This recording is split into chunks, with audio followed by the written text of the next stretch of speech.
Hello guys, and welcome to you to my new video. And today's topic is really important. If you have failed your IELTS exam, unfortunately, or you haven't been able to get the scores that you need, the band that you want, so this video is for you. Now, if you think that you only have one option after failing the IELTS exam or not getting the required band, is that you have to take the exam again, well, think again, because you're wrong. Okay, you have two options.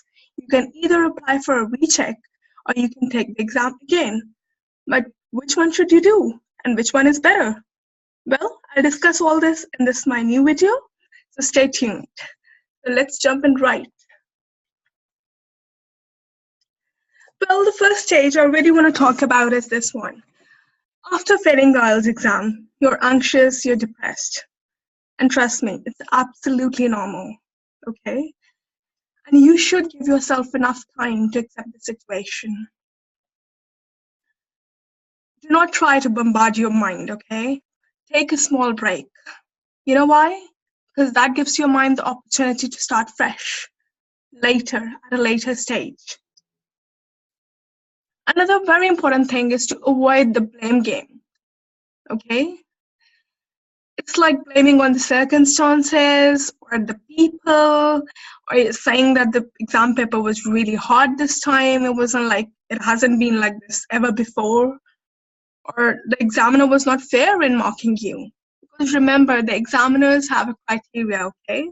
There's a marking scheme that the examiners use, and they have been trained, okay? They are well-trained people. And it's not gonna help you, okay? If you're just blaming anything, like maybe yourself or somebody else or the examiners or difficulty of the exam paper, it's not gonna help, okay? It's better that you accept the situation, okay? Whatever has happened, for whatever reason it has happened, you accept the situation and then you can go beyond the stage, and that helps you to take charge of the situation, okay? So it's really important to go past this first stage, okay, when you're feeling anxious and depressed, and give yourself enough time to get over it, okay? So that's the first stage if you haven't been able to get your required score. Now let's go to the next stage. Once you are confident again, and you're over this first stage that I talked about before, then what you should do? Well, you should know your options. If you only think that the only thing you can do is to just take the exam, book the exam again, and just do it again, no, there are two options, okay? The first option you have is to get your paper remarked. It's called EOR, okay? That's the short form. It's called Inquiry on Results. And the second option you have is basically to sit the exam again, take the exam again, okay? Now, which one you choose really varies from person to person. And one has to take a lot of factors in account when deciding. And the factors are, for example, you have to think about your finances, how much money you have, because obviously you're gonna pay both of them. Like if you choose either one of them, you'll have to pay anyway. How much time you have, because that differs between these two options, okay? I will discuss this in a little bit more detail later. And the effort, of course. There is much more effort when you have to sit the exam again, because you have to prepare everything again. So you have to start from scratch, basically, okay? Because there is nothing that you can sit just one part if you haven't done well in that. You have to sit the entire exam again and take it all over again, okay? So it's really important to consider all these factors. So let's move to the next one now. Let's say you chose to remark your IELTS exam. So I'm going to look into this option in a little bit more detail. As I already told, it's also called Inquiry on Results. Okay, so you are basically applying for the EOR in the test center wherever you sat your test, in your country or wherever it was. Well, the first thing you have to remember is the deadline, okay? When the day you get your IELTS results form in the post, or the date you actually start the exam, basically, okay, whatever date is on the form, in the test report form and on the results, Like, from that date, you have approximately 4 to 6 weeks in which you have to apply for a recheck. Okay, and it's important not to miss the deadline. Okay, because if you do, then you can't apply for it. So that is very important thing to remember. Well, the cost of getting your IELTS exam paper remarked, okay, is obviously less than booking for a new exam. Okay, now I can't give you an actual quote or the price because it really varies from country to country. Okay, so for example, in the UK, it's around £60 to get your paper remarked, but in different countries and in different currencies, I'm not sure. But you'll obviously have to check with the test center where you took the test, and they will be able to guide you. Now, I'm going to tell what are the positives and what are the negatives. Okay, so the positive, I already told that, like, if you're comparing these two things, that you have these two options, then obviously the cost is less for if you get your paper remarked than if you were sitting the exam again. Okay, now time is a crucial factor for most of us because we need this exam result for maybe for the university or for a job or for our immigration application, and we might have a time frame in which we have to do it. So you have to remember that it takes a really long time. Okay, and roughly on average it takes around 2 months, which is 8 weeks. And this is like a negative point of this. So if you are thinking of getting your paper remarked, you have to remember this thing, okay? That it does take a lot of time. So it might be a better option to just take the test again if you have a deadline to meet, okay? Okay, now the next point. The chances of your mark being altered are slim. Yes, guys, this is something you should know, okay? On average, very few people get their grade or get their band altered, okay?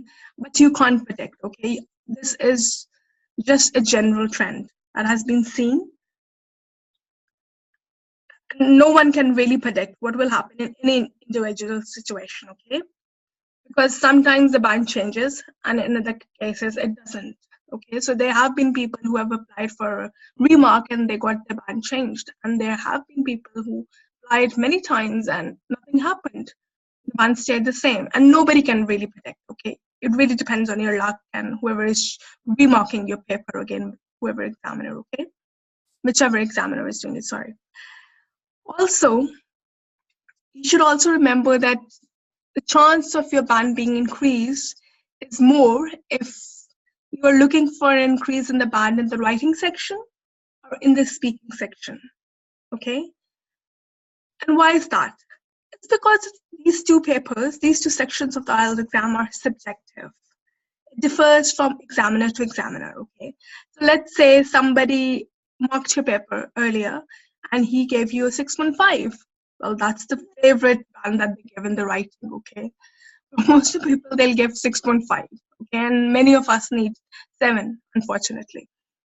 So let's say the first examiner gave you 6.5, and when you applied for remark and somebody else remarked your paper and they thought, wow, your writing is really good or your speaking recording is really good, and they increase your mark. So it really differs from whoever like, is actually reading or like, rechecking your paper. But in listening and reading, it's more difficult to get your band changed. You know why? Because there are keys, okay? There is only one right and wrong answer, okay? So that's not going to change. If you got it wrong the first time, the chances are the same that it's going to be wrong again as well, because there is only one right or wrong answer. But in writing and speaking, it differs from person to person, okay? So there are more chances. You have to take into account that which section of the IELTS exam you are thinking of getting remarked. I also want to add, like, if you want to apply for a remark, you have to get in touch with your test center where you do the test, and they'll give you a form. You need to fill in the form. You need to send your original test report form with it, and you have to pay in the bank. Okay, and all these details you can get from the test center, but these are the basic steps you need to follow when you get your paper remarked, okay, after not getting the band that you want. Okay, so that was it for remarking your IELTS exam. Okay, what's the second option? Well, you can choose not to get your paper remarked because it takes a long time and you're just not confident that your writing was good enough, let's say, or whatever you're getting remarked. Okay, so, well, for this one, you have to prepare again, and obviously, you have to pay for the exam again. And this time, it's the same price and it's the full price. Okay, I told you that if you get your paper remarked, that costs less. Okay, way less than actually writing the exam again. And the results are issued on the 13th day, as we all know, like how it normally happens. So it's just a new try. Okay. And it's obviously quicker, okay? Waiting for 13 days for the results is better than waiting for 2 months for the recheck, especially when you have a deadline to meet. Maybe for the application, university application, or excuse me, or for the immigration application. It really depends on your circumstances, and you have to take all this into account when you're making a choice between remarking your paper or sitting the exam again. And the good point is that there are chances of you passing are higher, okay? And I'll tell you why. It's not that you're going to bribe the examiner. It's just that because you have attempted the exam once, or maybe twice or thrice before, you are familiar with the format of the exam, okay? And hopefully by now, you're aware of which section you're struggling with. Maybe it was the speaking section, or it was the writing section, or whichever section, or reading, whatever it is, okay? So because you have done the test before, you're in a better position to actually judge yourself and know for yourself where you are struggling. So when you sit the exam again, let your past failures be your guide, okay? That's very important. And what you should do is that you should tackle your problem areas, okay? Let's say you're struggling in speaking test, okay? So you should try to tackle that. You should try to improve that part when you sit the exam again, okay? Because that's the only way you can improve. By tackling the areas that you are not very confident about or you're getting a low score in. So improve those areas, okay? If you do decide to sit the exam again, and it's really important. So I'm going to discuss a few things, like if you're writing the exam again because you didn't get your required band before, what you should do. I'm going to discuss some general points. Well, time management is a major factor, and it's one of the reasons that many people have to take the test again because they don't get the required mark. It's not because their English is not good and things like that. It's just because they didn't manage the time properly in the exam and they were unable to finish their exam paper in time. So that's why they had to do it again. So what's the solution? Well, the solution is very simple. Practice under exam conditions, okay?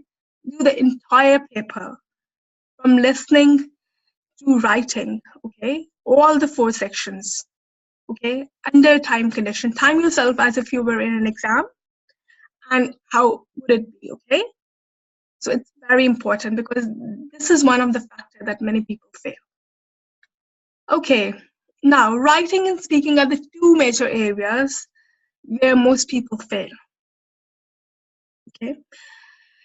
Now, you must take the help that you need, okay? If you need some professional help or somebody who has done the exam before and has got a good mark and they know how to do it, get the help, okay? It's very important. You know why? Because writing and speaking, it's very difficult to assess your own thing. And why I say that? Because for the other 2 sections of the IELTS exam, that is the listening and the reading, when you are practicing, you have got the key, okay? And you can obviously check the answers, whether it's right or whether it's wrong. But when it comes to speaking and writing, practice is the key. And practicing with somebody who has done well themselves in the exam, or with a teacher who can guide you, who can tell you, because it's very difficult to assess your own thing. So you should get somebody else to do it for you. Practice. If you're struggling with speaking, let's say, then you should practice with somebody else who has got a better mark and who has done really well, or a teacher. okay? Some professional help is needed in these two areas because that's the only way you can improve, okay? So guys, this was all for today. I hope that this video was helpful. And if you're ever in a situation where you didn't get your mark, where you didn't get the band that you required, and you have to choose between remarking the paper or taking the exam again, I hope I gave you an overview of what both of these things involve and which one you should choose and what things you should think about when you are sitting the exam again or applying for a recheck, okay? So if you found this video helpful, please like the video, share it with more people, whoever your friends, if they're taking the IELTS exam, okay? And please, please don't forget to subscribe to my channel because I will be posting a lot of new videos, okay, for you guys, and they're really gonna help you, okay? So my last word, don't give up, be positive, study hard, and I'm sure you can do it as well, okay? And if you have any questions or you need any personalized help with your speaking or listening or reading or whatever it is, you can always email me, okay? At IELTS platform, all one word, IELTSplatform@gmail.com. Thank you so much for watching your video and best of luck once again. Take care. Bye-bye.